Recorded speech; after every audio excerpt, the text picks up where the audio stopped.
So in our previous video, we talked about how one of the keys to success for this course is knowing how and when to ask for help. So in this video, we're going to take a specific look at examples of what's good situations of asking for help and how you can ask for help in a helpful way to let other people actually be able to help you. So the first thing you remember is that the key to accelerated learning is by leveraging the support, right? So this course is very special in the sense that we have a lot of resources available to you. You have other students working on the same projects as you. So if you're stuck on a problem for a long time, it's a very good idea to kind of reach out and see if other people have run into the same problems, because everybody is going through this process of learning and development at the same time. And if you're stuck on something for more than 10 hours, that probably means that your 9 hours of your time could have been better spent on something else. For example, learning another part of Android development, or trying to fix a new feature for your app, or trying to add a new feature for your app. You don't want to spend 10 hours on a very specific thing that you could have easily been helped with by reaching out for help in a certain way. So just to reiterate, you really don't want to be stuck on something for more than an hour. If you're stuck on something for more than an hour, it's time for you to ask for help from your classmates. You'd be like, hey, I ran into this problem, and it's very likely that someone else may have ran into the same problem, or they ran into a similar problem and have an idea of how to help you fix it. And if that doesn't work, we always have our course discussion system available, so that you could post in our course system discussion about what you were trying to do and what happened instead. So the thing also to remember here is everybody is usually trying to be helpful, right? So everybody wants to help you, but you have to set them up in a way to let them help you. You can't just say something like, hey, my app doesn't work. That's very unspecific, and even if people wanted to help you, they would have no idea how to go about doing that because they don't know what you were trying to do, and they don't know what you've already tried, so they have no idea how to go about helping you. So there's a couple things that you want to do when you're asking for help. You want to give a specific explanation of what you were trying to do and what happened instead. So for example, you say something like, oh, I was trying to create a new button that when the user taps on it would take them to a new screen. And instead, my new button doesn't do anything. That's a good example of, hey, I tried to do something, and this was what I was trying to do, but this happened instead. Now at least people have a good context of what you were trying to do and what may have went wrong. If your app crashes, you always want to include a stack trace and screenshots of the relevant code. So you can't just say something like, hey, my app crashed, and here's my stack trace. Then people may know like why it crashed, but they have no idea why it crashed because they can't see your code. So the thing to remember here is this asking for help skill is not just important for Android development or coding. It's kind of a life skill in general, right?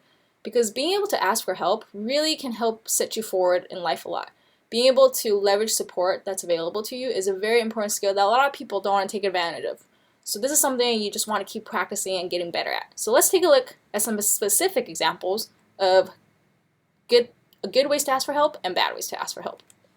Okay, so for our first example, let's pretend we're working on our To-Do app and we're trying to implement the feature to edit a task. So basically we want to let the user click on a specific item and let them edit the task and then save that edited task. But what happens is that once we click on an item to edit it, our app just crashes.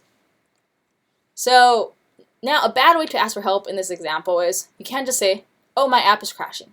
But nobody has any idea like what you were trying to do or why it might be crashing, right? You're just saying my app is crashing. Nobody has no idea what to help. So this is not a good way to ask for help. And then the bad way to ask for help, you're saying, hey, my app is crashing when I click on an item to edit it. This is a little better because now people know what you were trying to do, but still we have no idea why it's crashing. We just know it's crashing because you clicked on something. Now we have no idea why or how to go about helping you. So this is an okay way to ask for help. It's a little better than the previous two, but it's not the ideal way. So you can say something like, oh, my app is crashing when I click on an item to edit it. I'm not sure why, but here's a stack trace. And then we see your stack trace, and then we're like, oh, okay, it's like something happening on line 19 of your edit item activity. And it's because we're trying to invoke our virtual method set text on this edit text. So this is gives us some kind of clue about how to help you. But still, it would be a lot better if instead if you said something like, hey, my app is crashing when I click on an item to edit it.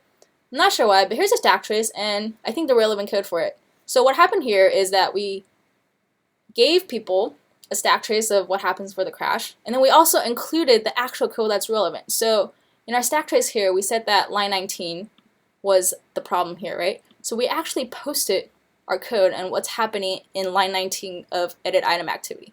So now people actually have a way better sense of how they go about helping you because they know what caused the crash and they have the code to see like what may have caused the crash. Now we have a pretty good idea how to go about helping you solve this issue. So let's take a look at another example. So let's pretend we're working on a to-do app again, and we're still trying to add the feature to add test. Now our app doesn't crash, so that's good. But now when we go back to our main activity, the edit that the user inputted is not there. So now we want to ask for help because we spent an hour trying to figure it out, we got nowhere. So now let's try to ask for help. So a bad way to ask for help in this example, if you say something like, oh, my app doesn't work. No, that's not good because nobody knows what you were trying to do, and also nobody knows what you tried or what's going on in your app. So like there's no context, and because there's no context, nobody is going to be able to help you.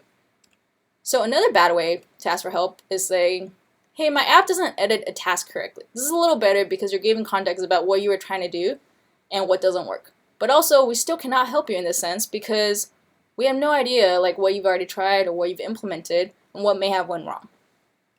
So this is a better way to ask for help, but also still not a good way. You say, hey, my app doesn't edit a task correctly. I have this screenshot. So this is good, but you don't really tell us where the screenshot is. That's the first problem.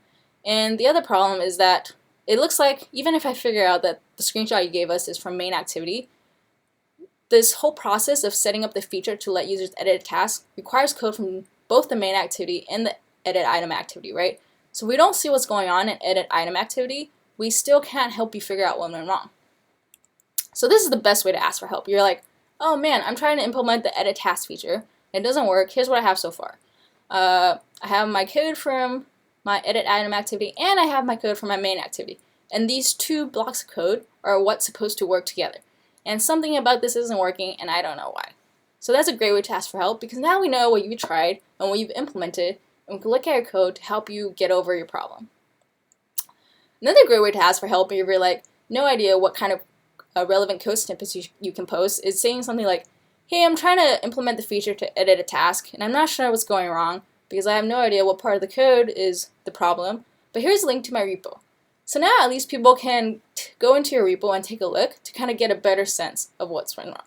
So these were two examples of how you can ask for help in better ways so that people have a better context and are able to help you in an easier way. So if you ask for help in these kinds of good ways, then people will be able to help you in faster ways and you'll get faster results. So hopefully, with these examples of what not to do and what you should do, you can have a better sense of how to ask for help when the time comes. So the important thing is, you don't want to ask for help directly every time you just try to implement a feature, and every second you're like asking people for help, right? You always want to try to struggle through it a little yourself, but you don't want to struggle through it too much. So the appropriate time, I think, is if you spend an hour trying to implement something or trying to fix a bug. And if it still doesn't work after an hour, you're kind of just out of ideas at that point, it's a great time to ask for help.